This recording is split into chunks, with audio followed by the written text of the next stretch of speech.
and sisters, we're here again. Now, it's like our chairman said, every time you think about Isaiah 35, you say it's a vision of the kingdom. It is. But brothers and sisters, there's another facet in this chapter that is absolutely amazing. And hopefully we'll be able to sketch that for you tonight.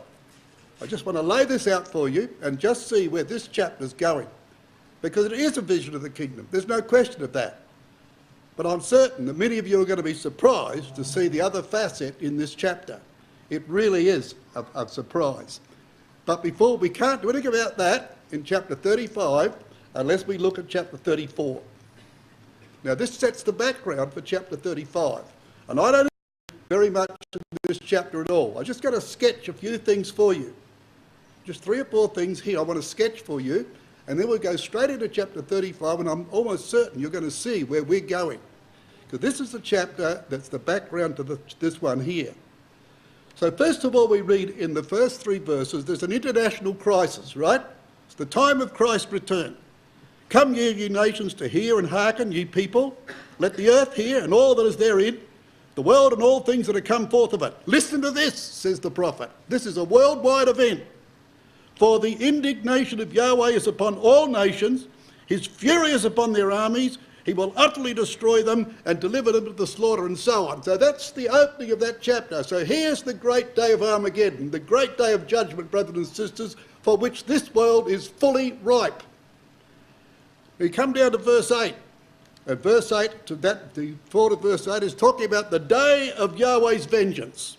It is the day of Yahweh's vengeance and the year of the recompenses of the controversy of Zion. That's based upon the Day of Atonement, which in the 49th year of their history, from that day they dated the coming year of Jubilee. That's what it's talking about. It's the day of Yahweh's vengeance and the year of his redeemed. So it's based upon that facet of Leviticus chapter 16. So this is the purpose for which the Lord is coming. Now what's he going to do? From 9 to 12, what he's going to do, he's going to clean this world out. He's going to clean it right out, brothers and sisters. Look at verse 12. You just need to read this one verse. They shall call the nobles thereof the kingdom, but none shall be there. And all her princes are gone. So they'll call for the kings and the princes and the great men of this world. They don't exist. He is going to denude the world, brothers and sisters, of all that corruption and get rid of the whole bang lot of it. But look at these verses. The unclean animals are going to possess the land. The unclean animals, verse 16 and 17. It gives a list of them. I'm going to put them on the screen in a minute, give you a look at the list of them. Seek ye out the book of Yahweh and read, no one of these shall fall, none shall want her mate. For my mouth it hath commanded, and his spirit it hath gathered them. And he has cast a lot for them, and his hand hath divided it unto them by line. They shall possess it forever. From generation to generation shall they dwell therein. So out go all the aristocracy of this world, and in go all the most grotesque creatures in the world. Now just have a look, brothers and sisters, at this list. You will never find a list like this anywhere in the whole of the Bible where animals are grouped together of this nature. The corn of the island, the owl, the satyr, the raven, the screech owl, the dragon, the great owl, the owls, the vultures, wild beasts of the desert. Creatures that look like that. They're the people that's going to inherit the world. Just think of that, because this is what chapter 35 is about. It's going to end like that in a most remarkable fashion. This chapter is going to be carted straight into the New Testament, and we're going to see it in action. It's a remarkable thing. It really is. Now, here's Rotherham's translation of those verses. That the vomiting pelican, this is the meaning of the Hebrew terms, that the vomiting pelican and the bittern may possess it, and the great owl and the raven shall dwell therein. Then will he stretch over it the line of desolation and the plummet of emptiness. Her nobles, but none are there. Unto royalty will call, all her princes shall become to naught. They're not there. Then shall come up in her palaces thorns and nettles, thistles in her fortress, and she shall become a home for wild dogs, an enclosure for ostriches. Then shall the criers meet with the howlers, and the shaggy creature unto his fellows shall call. Have you ever heard such language? Look, the vomiting pelican, the bittern, the great owl, the raven, wild dogs, ostriches, criers, howlers, and shaggy creatures. The world is going to be possessed by those. From generation to generation, they will possess the world, brothers and sisters. Here's the rest of the chapter. Only there shall be the night spectre, shall make her settlement and find for herself a place of rest. There shall the arrow snake make her nest and lay and hatch and gather under her shadow. Only there shall be gathered the falcons, every one with her mate. Seek ye out the scroll of Yahweh and read. Not one among them is lacking, none is missing her mate. For a mouth that hath commanded, and his spirit itself gathered them. Yea, he himself has cast them for a lot, and his own hand hath given it to them, a portion by line. Unto time's age abiding shall they possess it, to generation shall they dwell therein. Now, brothers and sisters, here is a few more creatures you can add to your list, and they're going to dwell there. Who are the they? Now, I've already suggested who they are. How do we know that? Well, because it says that. It says they're going to possess the world. Now, you know, there is no division of chapter and verse in the original Hebrew, is there? I mean, the translators put that there, and we're glad of that. It's very handy for us, extremely helpful. But in the original Hebrew, it's all written as one book. So we've just got to go to the next verse to find out who they are. Here they are. The wilderness and the solitary place shall be glad. Well, who's the them? It's those creatures. We just read about them. And the desert shall rejoice and blossom as the rose. It shall blossom abundantly and rejoice, even with joy and singing. The glory of Lebanon shall be given unto it. The excellency of Carmel and Sharon. They shall see the glory of Yahweh. Here's the they. That's who they are. And the excellence of our God. So, brothers and sisters, those creatures that you saw are these people that Paul talks about. They're you and I. Now, I didn't see anybody looking like that picture right on there tonight, coming dressed like that with horns out of their head. But that's how we appear at times, by our behaviour, the way we think, the base instincts of our nature. That's how we appear before the Creator until he changes us. For you see your calling, brethren, how that not many wise men after the flesh, not many mighty, not many noble, they're not there. Isaiah 34 said that there's no room for them, they've disappeared. But God hath chosen the foolish things of the world to confound the wise. And God hath chosen the weak things of the world to confound the things which are mighty. And base things of the world, and things which are despised hath God chosen. Yea, the things which are not, to bring to naught the things that are, that no flesh should glory in his presence. So the they of Isaiah 35 are all those wild creatures, and I say there's no list anywhere in the Bible, anywhere near to the extent of that list of unclean creatures, nor of the type of unclean creatures. Howlers and criers and shaggy creatures, all that Hebrew language heaped in there, brothers and sisters, to tell us who's going to be the kings and priests in the kingdom of God. And I say this to you all, brothers and sisters, to encourage all of us, I think, who are simple-minded folk. We wouldn't be in this hall baptised here if we were not. If we belong to the noble of this world, to the wise who know everything except the word of God, we would not be in this list. And it's a great encouragement to read Paul's words. And we've got brothers running around this country and sticking things on the net, brothers and sisters, about theistic evolution, which is a load of absolute poppycock. It's rubbish and garbage. And they propound themselves to be, to wise. They call themselves wise, says Paul in Romans, but they are fools. These are the people that are wise, the people that the world calls fools. The nobility of this world would never borrow us, brothers and sisters. We don't reach their standard, but they won't be there in the kingdom. They won't be there.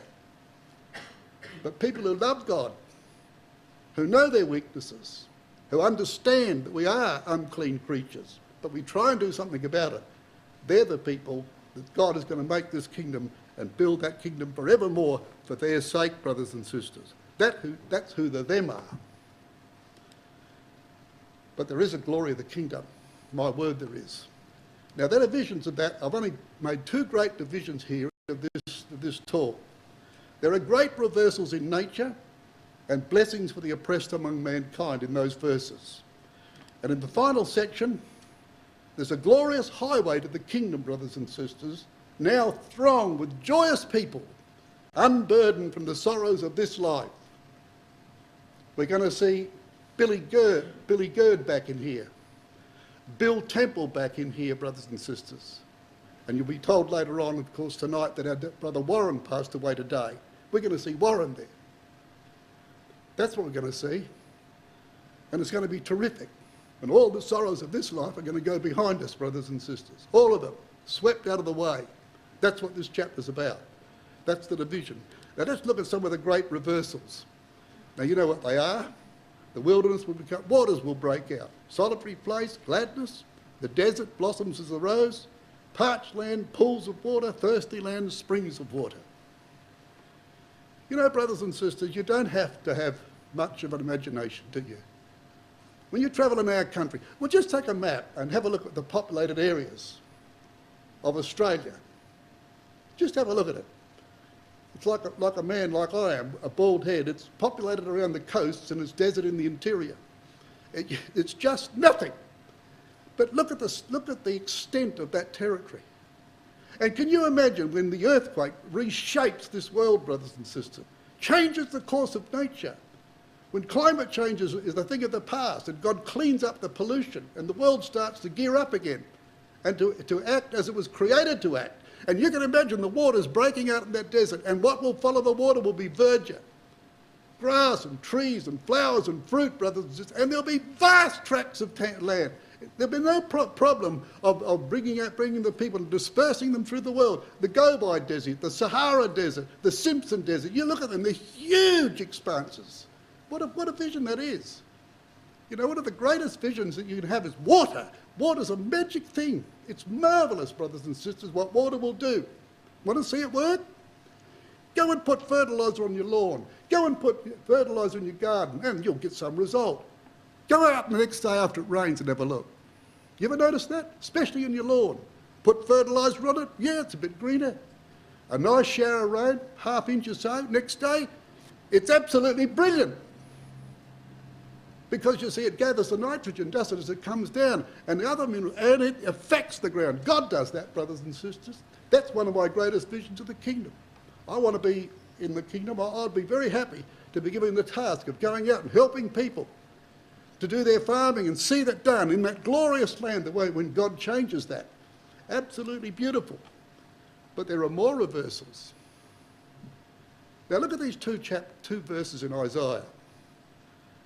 The earth mourns, languisheth. Why? Because Lebanon is ashamed and hewn down. And Sharon is like a wilderness. And Bashan and Carmel shake off their fruits. Now you will notice, of course, the three that are coloured in blue. Lebanon, Sharon and Carmel. Well, they're going to be turned around. Because it says, it shall blossom as abundantly and rejoice with joy and singing, and the glory of Lebanon shall be given unto it, the excellency of Carmel and Sharon. They shall see the glory of Yahweh and the excellency of our God. They're going to be changed. Dramatic changes to those three situations in the land. Exceptional changes.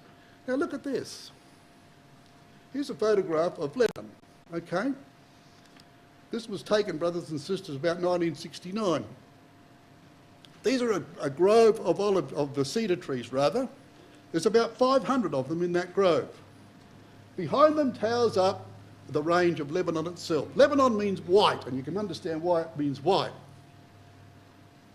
That range, brothers and sisters, those two ranges, they run down on an angle about that, if you're looking at the map of Israel, on an angle of about that, from the top of Israel, in the country of Lebanon, they run for over 100 miles northeast.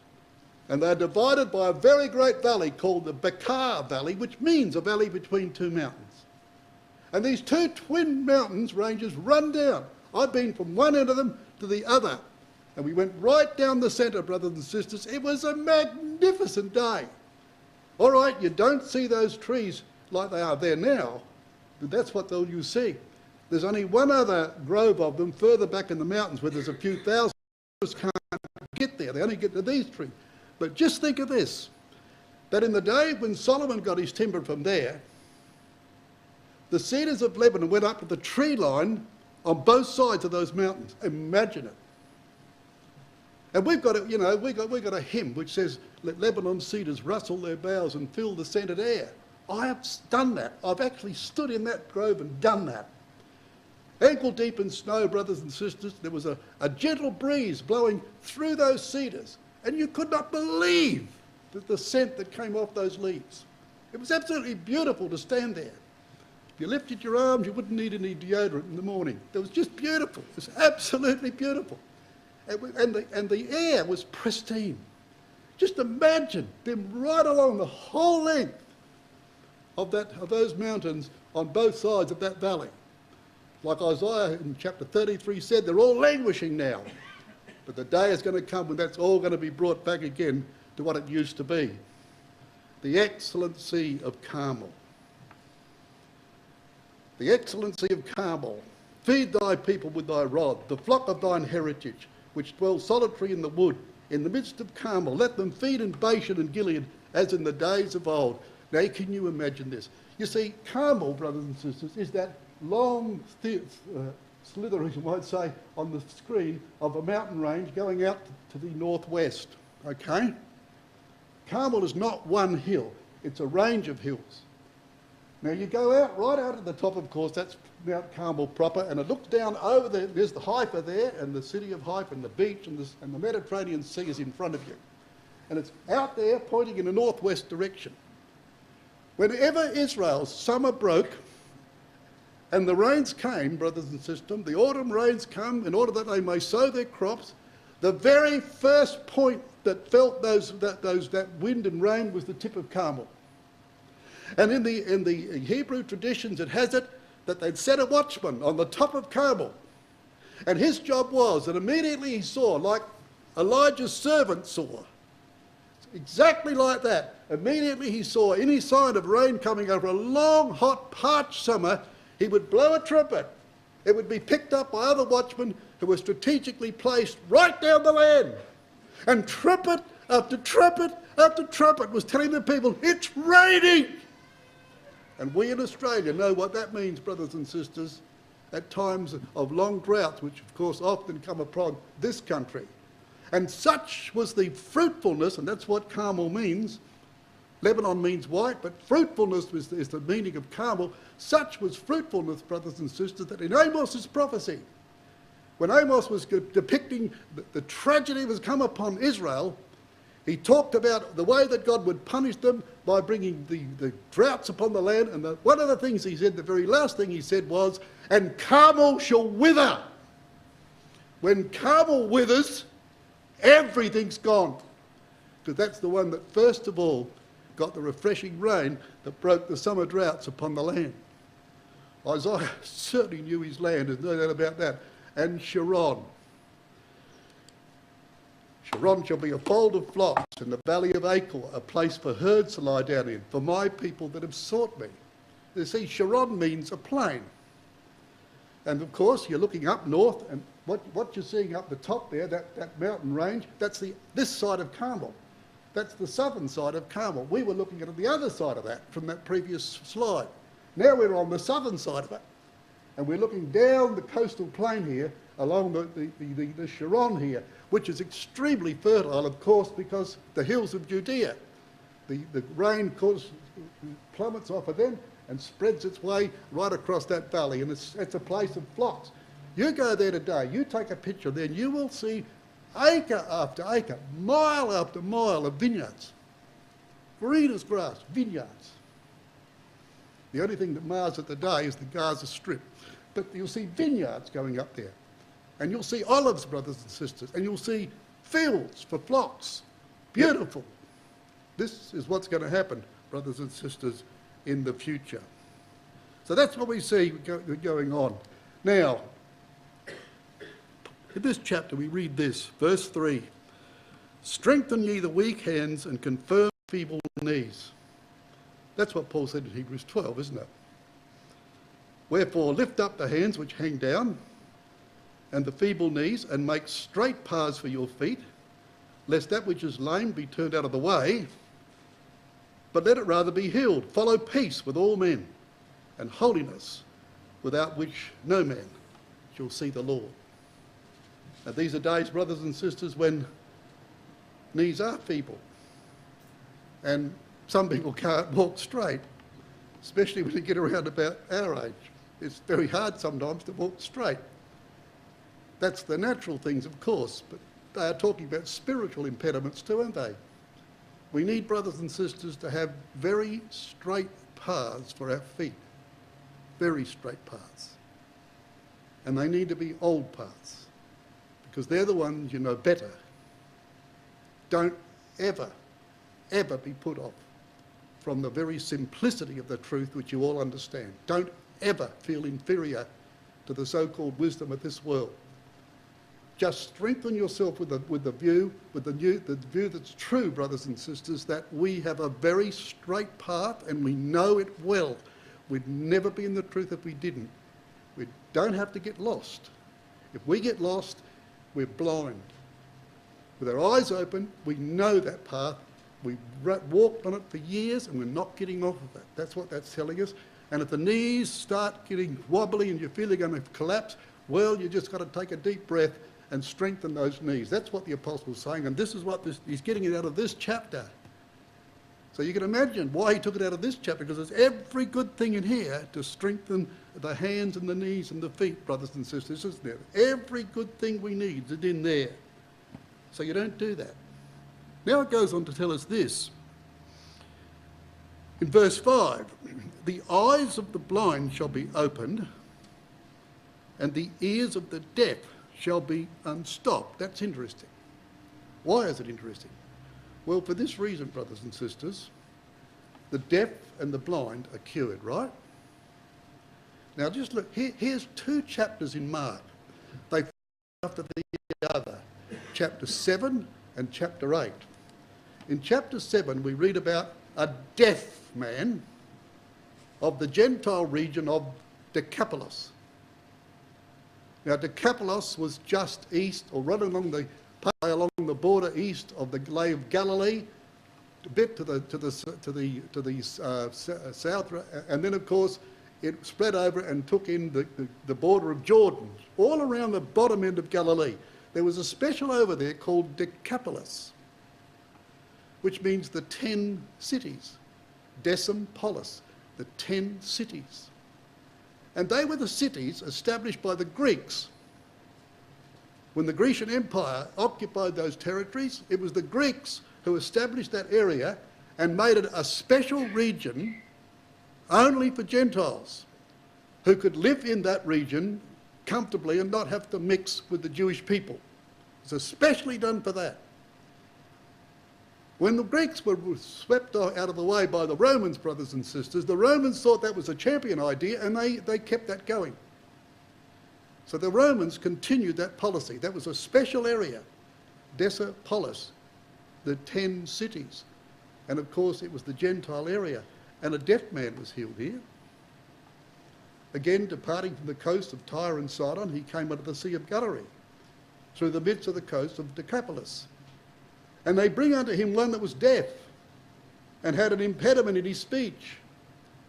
And they beseech him to put his hand upon him. And he took him aside from the multitude and put his fingers in his ears, and he spit and touched his tongue. And looking up to heaven, he sighed and said unto him, Epaphratha, that is, be open. And straightway his ears were open, and the string of his tongue was loosed, and he spake plain. Can you imagine that, brothers and sisters? Jesus, he goes up to this man. He took him aside from the multitude. He put his fingers in the man's ears. He spat on the ground and touched the man's tongue. And the man couldn't hear him. He'd have to lip read. So he would say very emphatically, "Be opened." Whoosh! That's what Paul did to the Gentiles, didn't he? He went into a deaf world, didn't he? A totally deaf world. And he opened many eyes, didn't he? They were open, brothers and sisters. Marvellous. They heard this man speak. Never heard anything like it before. Never heard about the gospel of the kingdom of God or the hope of Israel. They were all non-Israelites. And their ears were open, weren't they? The next chapter, Jesus heals a blind man. Just watch the situation. A blind man is given his sight at Bethsaida, the house of fish, the hometown of at least 4 of the apostles. Peter and John were in that town. And 2 of the other apostles were brought up in that town. It was very much a Jewish town, just this side of the border of Decapolis. On the northeastern corner of the Lake of Galilee, just there is Bethsaida. It's where Jesus fed the multitude with the fishes and the loaves in that particular spot. It was altogether Jewish, and the Jews are blind. They're not deaf, but they're blind. Now just look what happened. And just think about all these unclean creatures that are getting clean, brothers and sisters. Just think about it. He cometh to Bethsaida, and they bring a blind man unto him, and besought him to touch him. And he took the blind man by the hand and led him out of the town. Do you know what Jesus was doing at that very moment of history? He was doing exactly that with his disciples. It was the time, brothers and sisters, that he led them out into the north, away from all the hullabaloo that was going on over his ministry, to confirm the truth with them. He was actually doing that when they bring this blind man to him. So Jesus takes him by the hand and leads him out of the town. That's exactly what he was doing with them. And when he spit on his eyes and put his hands on him, he asked him if he saw aught. And he looked up and said, "I see men as trees walking." That's exactly the problem of the apostles. That is exactly the problem that Jesus had with his disciples. Who would be the greatest? They saw men out of all proportion to what they really were. That was the problem. That was why he was leading them up to the north, to convince them of that, which the later on record tells us.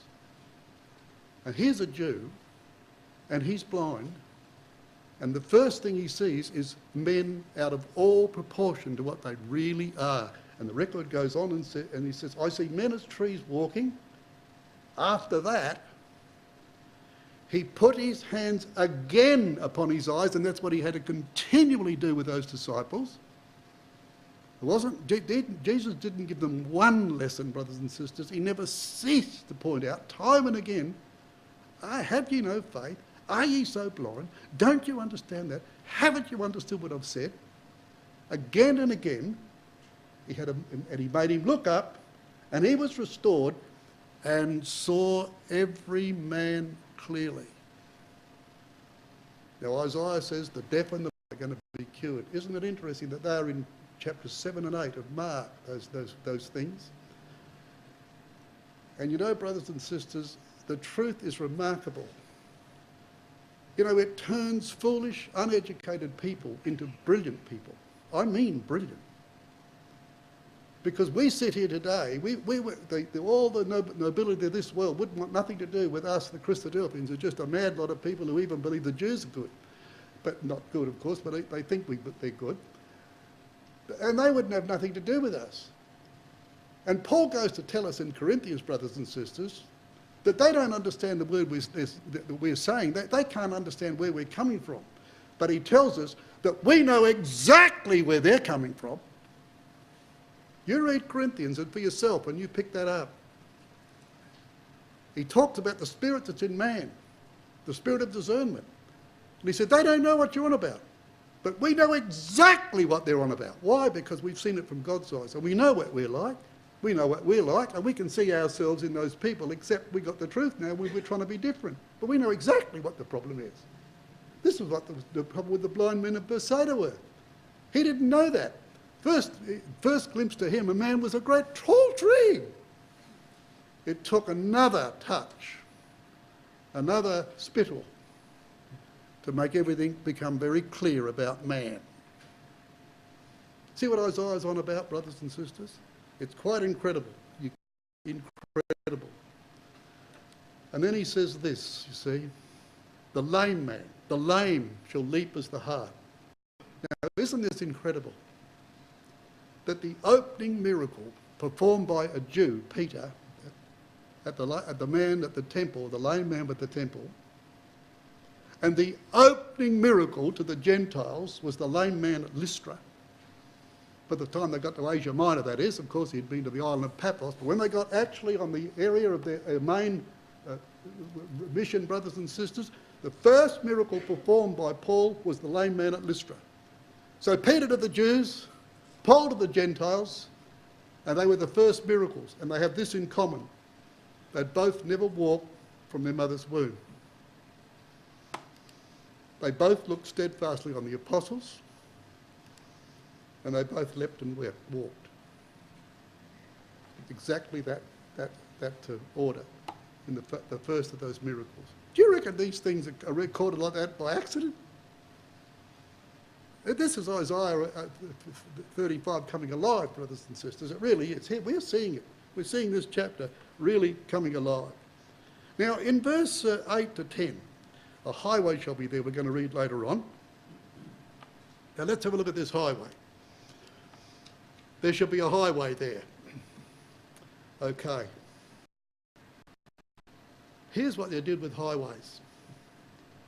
And it shall be shown, build up, build up. This is the RSV. Prepare the way. Remove every obstacle from my people's way.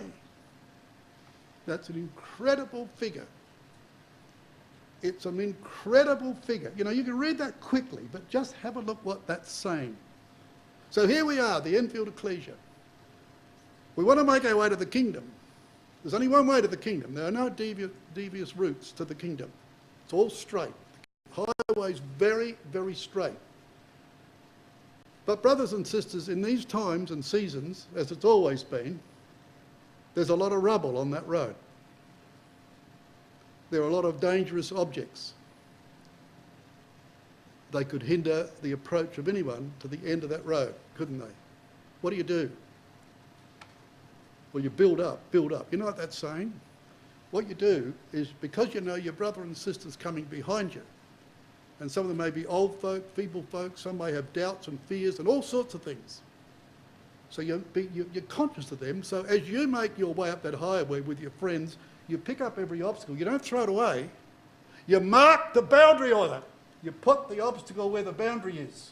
So the very problem that would have tripped people up now becomes a direction in which they've got to go, because you've handled it properly. You've done the right thing. You haven't thrown it just willy-nilly off to the side. You make sure that everybody can see that obstacles, they're either side of us, and as long as the road in the middle's clear, we'll all get to the kingdom. But if that road's not clear, then we won't get to the kingdom. Don't tell simple people that God created Adam mortal, prone to sin. Don't dare tell them that. Don't you dare tell them that. You know, brothers, I'm very passionate about this, as you can see, and I mean it. It's not the issue of all this so-called scientific knowledge that's wrong, brothers and sisters. That's not the issue. It's not the issue as who's right and who's wrong. The issue is that God loves simple-minded people, and they are defenceless against so-called brilliance.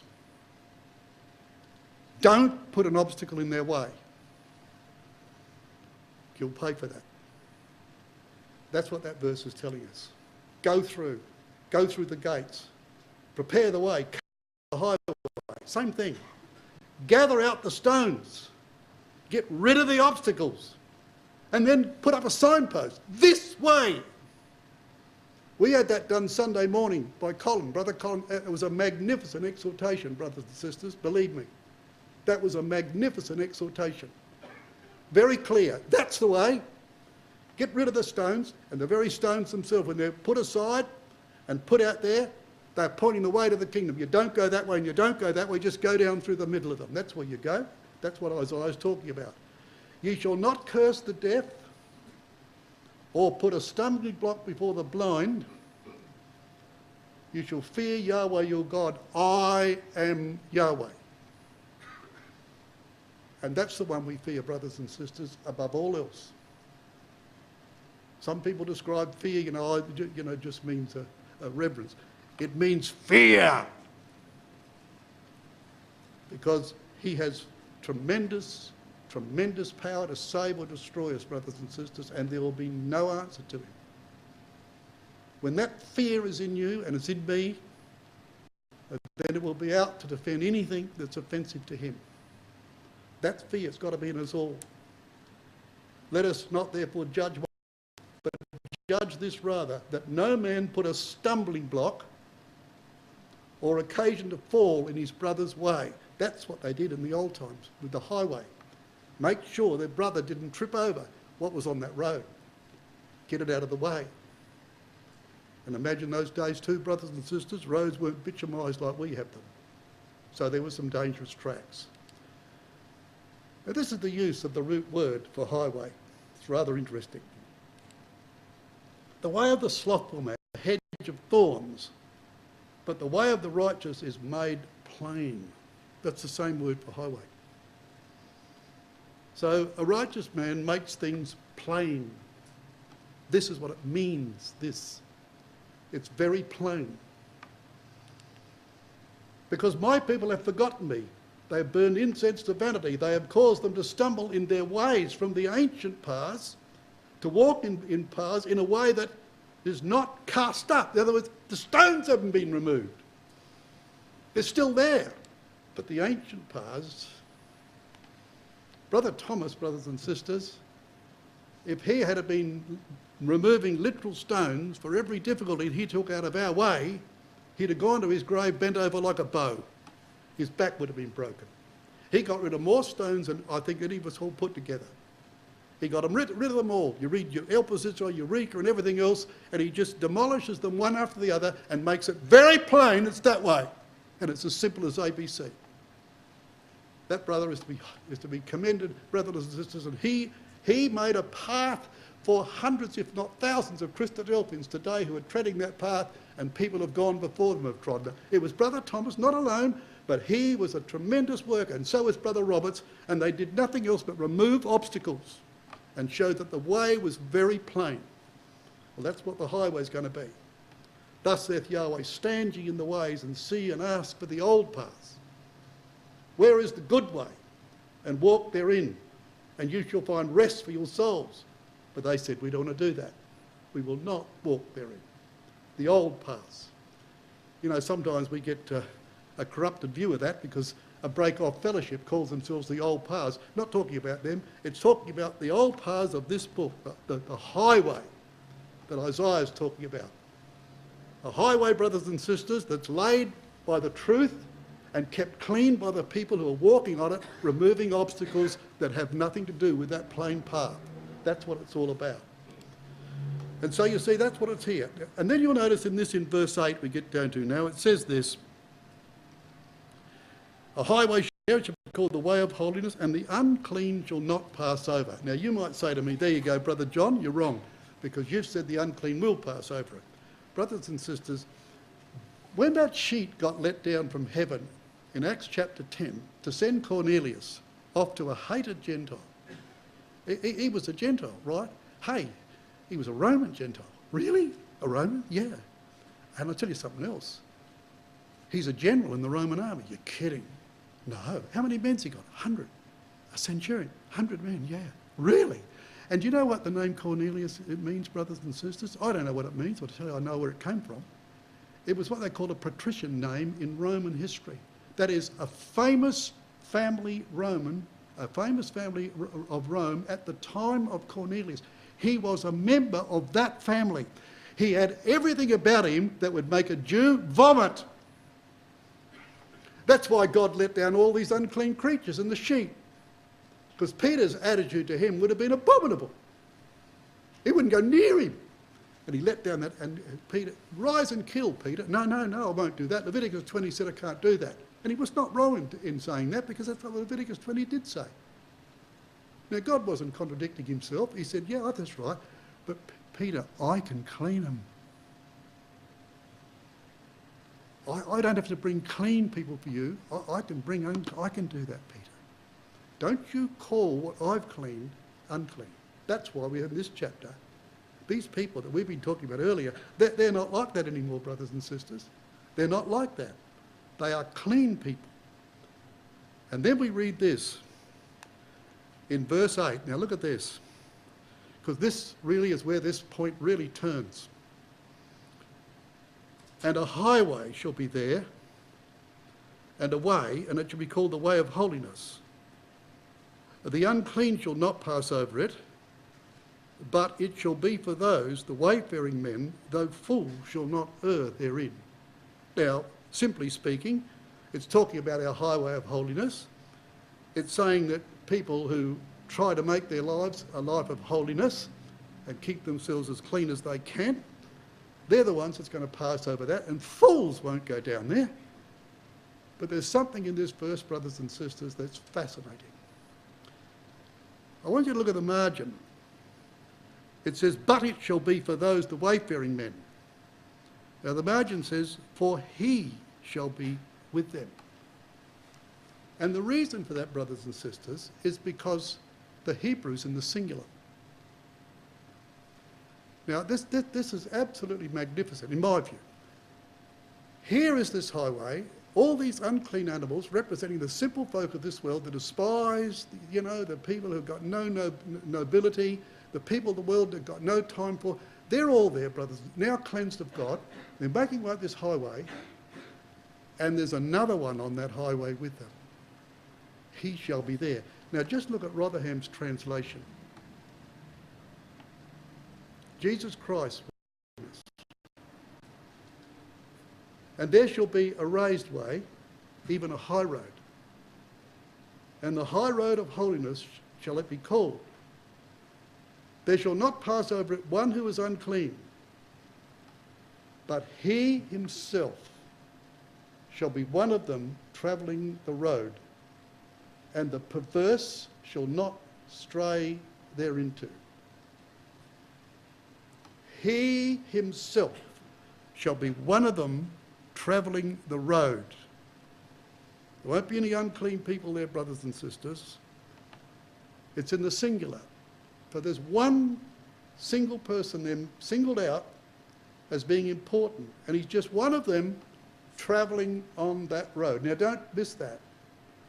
So here he is, but he's not alone. There are others travelling with him. Now, show you the application.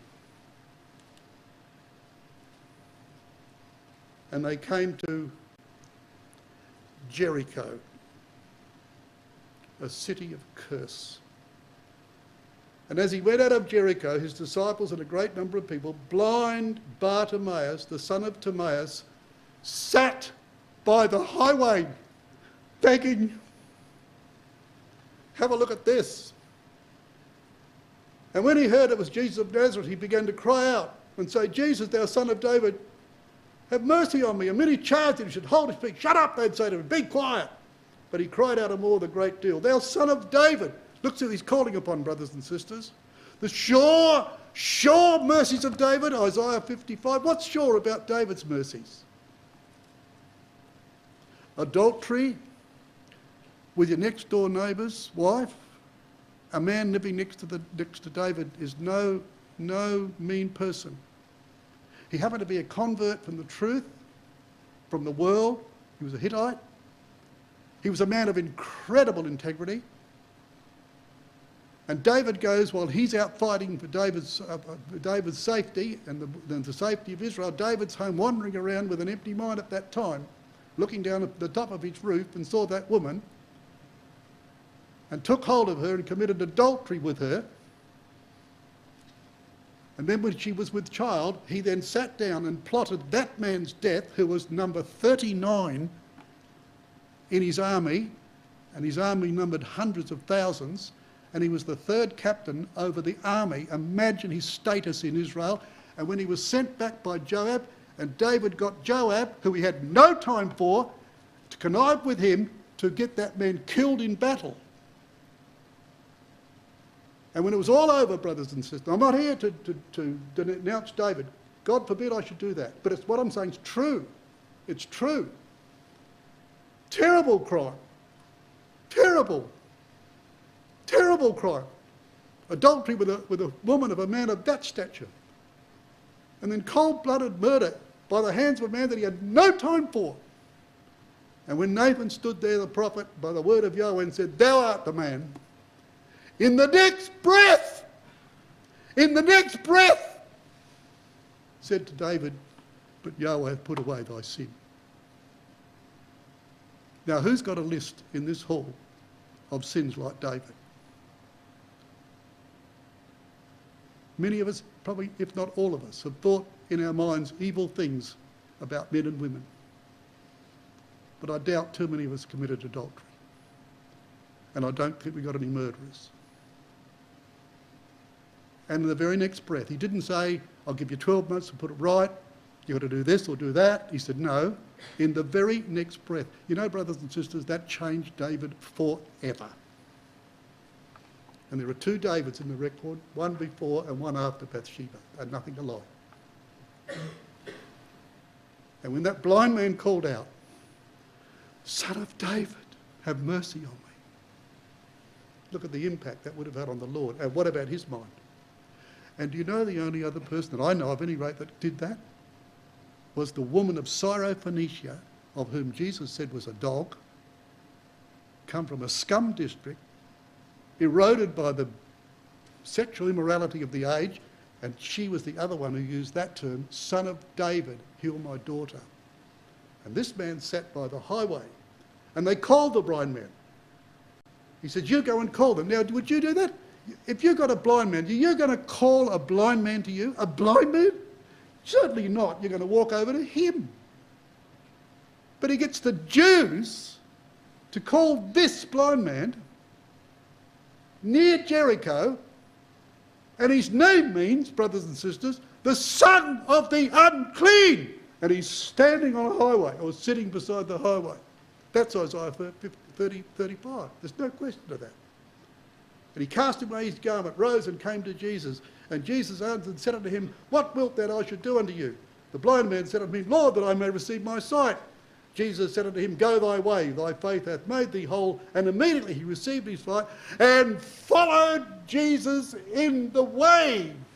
And he shall be with them in the highway, says Isaiah, and among them the blind, brothers and sisters.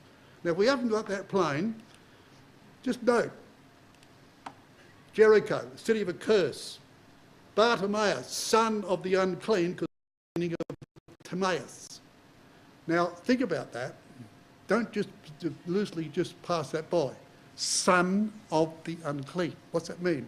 Well, what does this mean? Son of man. That's Jesus' title. And we learn in John's Gospel it was a title of strength and not weakness. So, Son of Man means, brothers, nothing else but this. He represented all mankind on that cross. That's what it means. When the Son of Man is lifted up, he represents all mankind. Well, who does this guy represent? Who do you think Bartimaeus represents? Son of the unclean. All those creatures you saw on that screen. He represents all of them. He's the lowest of the low. He couldn't be any lower. And he's right down there in Jericho. He's blind. He's by a highway. He's commanded to be called. Jews have got to call a Gentile. And Jesus said, go on your way. And in the Greek, it literally means, go your own way. Did he go that way? He followed Jesus in the way. He didn't go his own way. And where was Jesus heading? Into the very centre of all the Jewish opposition to people like him. Because he was the son, the representative of them all. That's where they all should, according to the Jews, that's where they all should be, sitting on the dirt, blind, and just begging for their meat. That's where they all should be. And he's going towards Jerusalem with Jesus. What an incredible story, brothers and sisters. What an incredible story that is. The way of holiness. And he himself shall be with them. Now, you know, the chapter finishes in verses 9 and 10. It will finish in verses 9 and 10 with a complete change. You see, it says, no lion shall be there, brothers and sisters, nor any ravenous beast. The wolf also shall dwell with the lamb, and the leopard shall lie down with the kid, and the calf and the young lion and the fatling together, and a little child shall lead them. And the cow and the bear shall feed. Their young ones shall lie down together, and the lion shall eat straw like the ox. You've probably all seen the nature films we often see, you know, these ones that are put out. They're fascinating. I love them. I'm a great lover of those nature films and so forth. And you put them on, when you see these animals getting torn to the ground, these beautiful deer, you know, with beautiful, big, luminous eyes, you know, and lovely looking faces and so forth, you see them ripped to bits, brother. You won't see that anymore. Do you know, it's incredible. When God made the world, it was incredible. He made this world and he made all these creatures and he brought them to Adam to name them. Adam had that privilege. He was Lord of that creation. God made him the keeper of that garden, Lord of that creation that God had made. And he was in charge of it. And he brought those up, and you know, in the very language that's used here, that the way he brought those animals up and he named them all, brothers and sisters. So he had a rapport with them. And he was a vegetarian, and they ate the grass of the field. There was nobody tearing anybody's meat around. It was herbs for man and grass for the beasts. Nobody was killing anybody or spilling anybody's blood to live. And Adam was on par with those animals. And then, of course, Eve plucked the fruit off the tree, and the dam burst, didn't it? And it burst, brothers and sisters, in torrential rain that drowned the world. With only 8 people got out of the ark. And when they got out of the ark, God repeated to Noah the words that he told Adam, with this difference. With this difference. He said, I'm going to have to put the fear of the animals in you.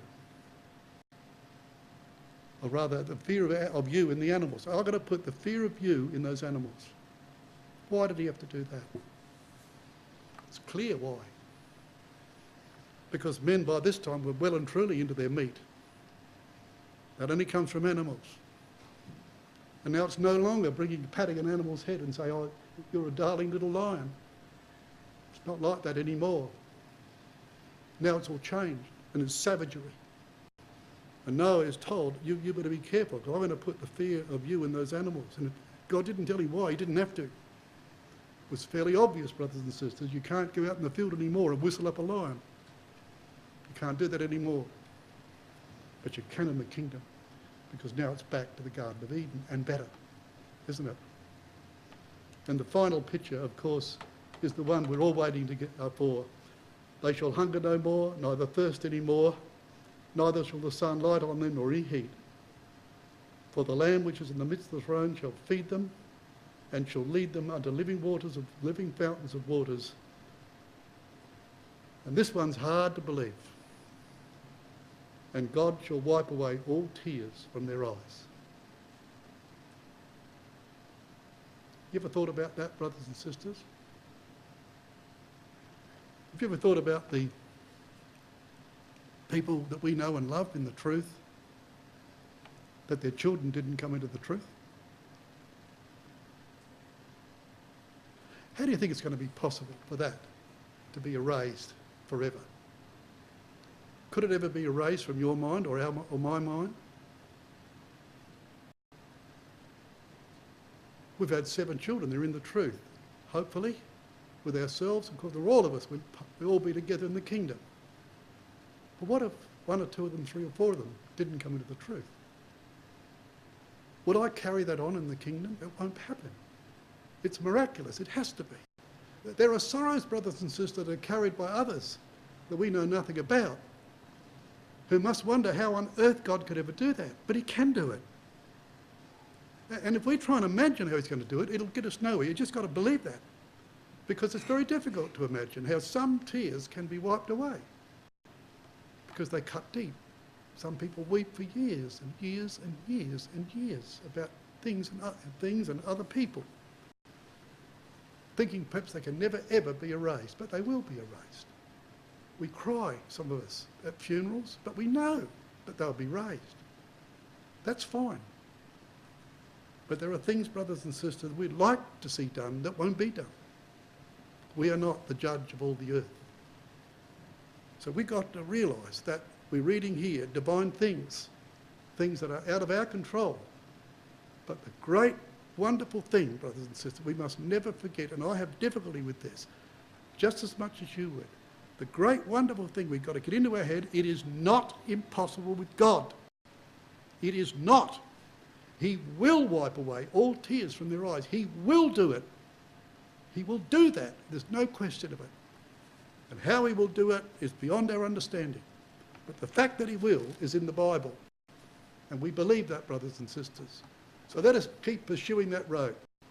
And may it be that, what we said tonight may have some impact upon us to sort of make emphasis upon our need to pick up difficulties out of the way of people. Don't make more difficulties.